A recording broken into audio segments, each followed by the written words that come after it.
All right, welcome to our new unit in Algebra 2. We're going to work with some rational expressions. So before we actually get into doing math with the rational expressions, it's helpful to know what they are. A rational expression is basically a ratio or a fraction that has two polynomials. So example, 700 over d minus 30, or x squared plus 2x plus 3 over x plus 3. If we wanted to simplify or reduce our rational expressions, there's two steps. The first thing is that we need to completely factor both the top and the bottom. And then we're going to cross off anything that is on top and bottom. So if we look at it, number 1, x squared minus 4x plus 3. I'm going to use my shortcut. They both start with an x. 3 times 1 gives me 3, and 3 plus 1 gives me 4. I need a negative 4, so they're both going to be negative. Do the same thing, factor your bottom. Again, I'm going to use the shortcut. I need two numbers that are going to multiply to positive 5, but add to negative 6. So I'm going to say negative 5 and negative 1. And then to reduce, I'm going to notice that there's an x minus 1 on both the top and bottom. Cancel those out to 1. And anything that's left is my final answer. So I have x minus 3 over x minus 5. So we're factoring and then crossing out anything that's on top and bottom. Same thing with number 2. 5x I can't do anything with, but I can break apart the x squared plus 4x plus 3. X out front for both of them. 3 times 1 gives me positive 3. 3 plus 1 gives me positive 4. On the bottom, I can't do anything with the x minus 6, but x squared minus 9. There's actually a shortcut. Remember, those are called our difference of squares because the square root of 9 is 3. So that's going to be x plus 3, x minus 3. Now that I'm completely factored, there's an x plus 3 on top and an x plus 3 on bottom. I'm going to cross those out. And there's nothing else to cross off. So I'm just going to rewrite it without those. 5x times x plus 1 over x minus 6 times x minus 3. And there's no need for us to FOIL them back out or anything. Leave them as the parentheses. Leave them as the factored form. And the last but not least, number 3 is a little bit special. If I look at number 3, I notice they both have a z. So I'm going to pull a z out. Write a z out front. In parentheses, I still have an x for the first term. And if I take out the z, I still have a 4 for my second term. And then the bottom, I have a z squared. But this one's a 4 minus x. Well, first of all, let's take care of just the z's. Z over z squared, I can cross this z off with the square, because z squared is really 2 z's. I can't just simply cross off the x minus 4 and the 4 minus x. They're close, but notice the signs are different. On the top, the 4 is negative, but on the bottom, it's positive. On the top, the x is positive. On the bottom, the x is negative. When I cross them out, I'm going to make my bottom a 1, but I'm going to make the top a negative 1. So instead of this just completely canceling out, if they're the same thing but opposite signs, when I cancel them out, I'm going to have to change the sign of the problem. So my answer ends up being a negative 1 that's left on top over z.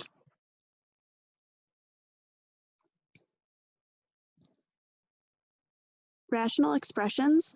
Remember when we had the extraneous solutions that we calculated that worked but didn't actually work? We now have these things called undefined values. Because it's not an equation, I don't have a solution. So I'm going to call it an undefined value. Remember, we can't divide by 0. So 0 is not allowed to be at the bottom of a fraction.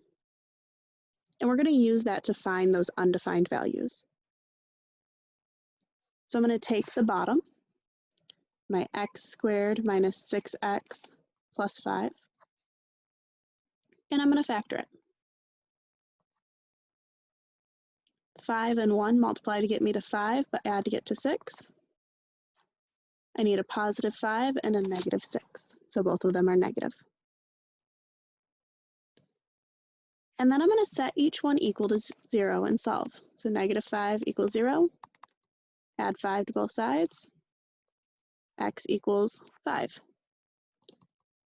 Add 1 to both sides, x equals 1. So my undefined values are 1 and 5.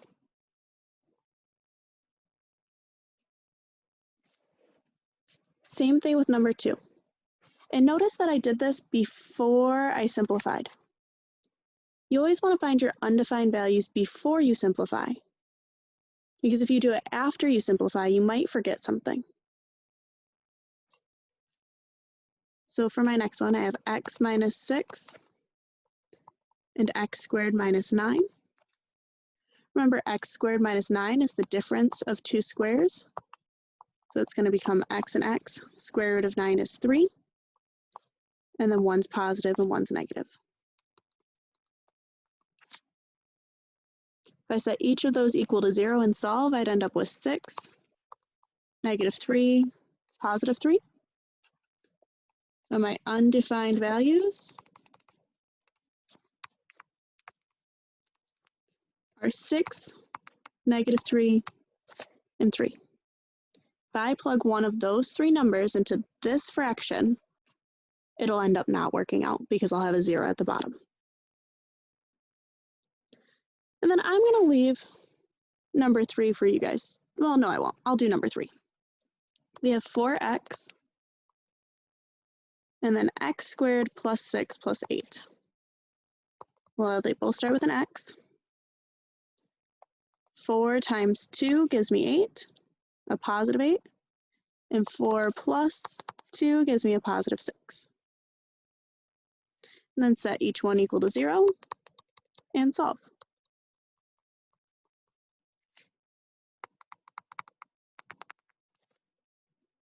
This one, x equals 0. For this one, x equals negative 4. And for the last one, x equals negative 2. My undefined values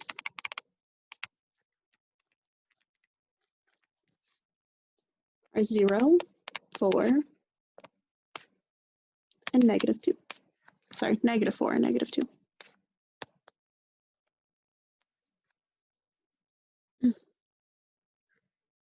So factor the bottom, set it equal to each part equal to 0. Those are your undefined values. If we wanted to multiply rational expressions, we're just going to treat them like we would any other fraction. Multiply across the top, multiply across the bottom. Simplify. Here's the catch though. We are not going to actually multiply. So when I see multiply, I can just connect the lines over the top so that this is on top, and that's on top, and these two are on top.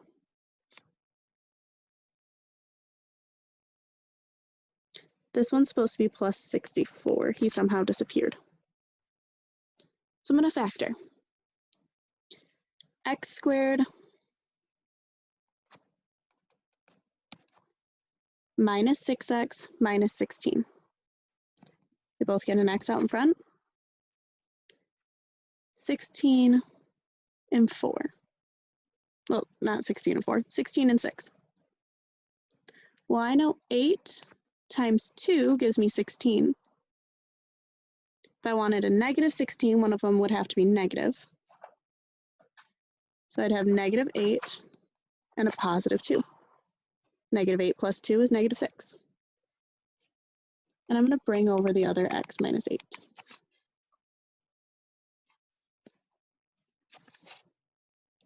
Factor both of them on the bottom as well. x squared minus 16x plus 64. I know 8 times 8 is 64. Negative 8 minus 8 gives me my negative 16. Factor the other side. X squared plus 5x plus 6 gives me x and x.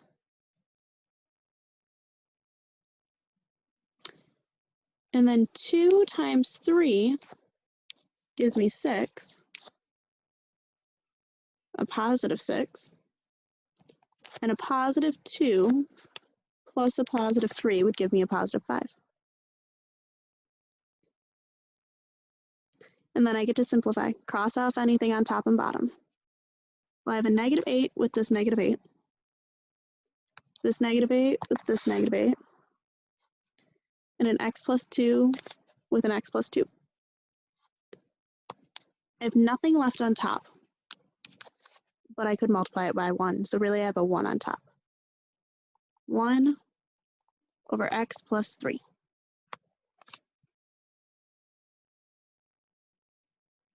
We could do another example, but I don't want to make the notes too long, so your answer key will have the other example on there as well for you. But let's look at dividing as well. If I wanted to divide, I'm going to do the same thing. Treat them like regular fractions. Keep the first one the same.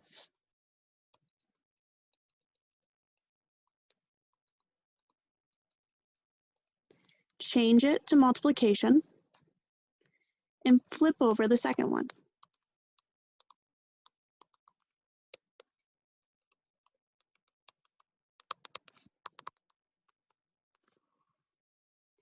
Then I'm going to factor each equation and simplify. X squared minus 16. 16 is another perfect square, so that's another one of my difference of perfect squares. So x and x. Square root of 16 is 4, positive and a negative. Y squared minus 3y minus 1. Is that right? That should be a 2, I believe. 3 squared minus 2y minus 1.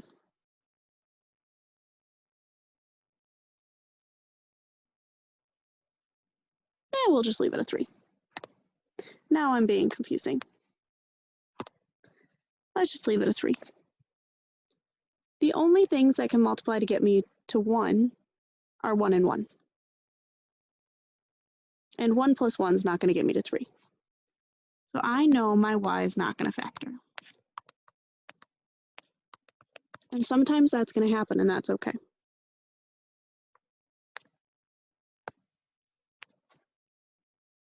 If I look at my bottom, 12y and 36. 12 and 36 are both divisible by 12. So I end up with y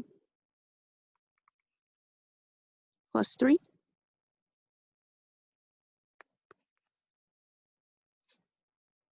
And then I factor my other one. They both get an x out in front. Things that multiply to 32 but are going to add to get me to a negative 12. Well, I know 8 times 4 gives me 32. If I want it to be a negative 12, they both have to be a negative.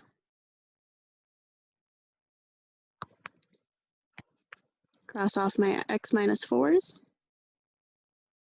Doesn't look like there's anything else in common though. So that ends up being my final answer.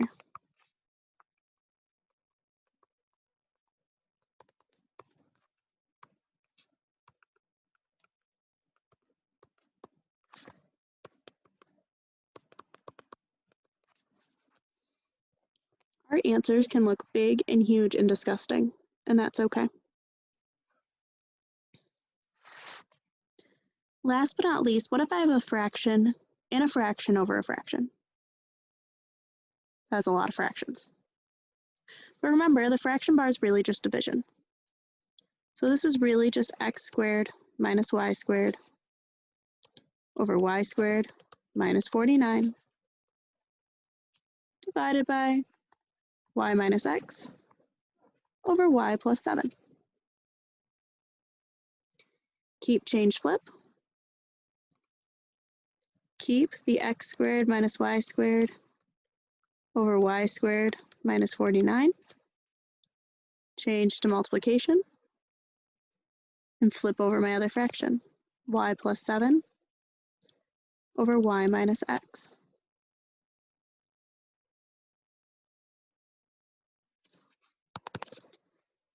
Factor everything. X squared minus y squared. Again, my difference of perfect squares. X squared square rooted is x. Y squared square rooted is y.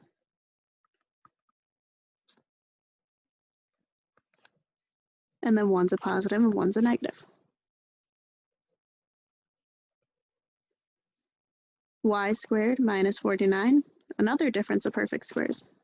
Square root of 49 is 7. So y 7, y 7. One's a plus and one's a minus.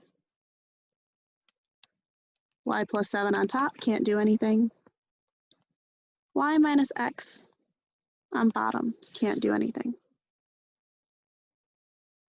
Time for me to cancel things out. I have a y plus 7 with a y plus 7. And then I have an x minus y and a y minus x. They're the same, but opposite. So I can cross them off, but I have to make this the opposite sign. So I'm going to put a -1 out front. Nothing else can cross off, so I have -1 times x plus y over y minus 7.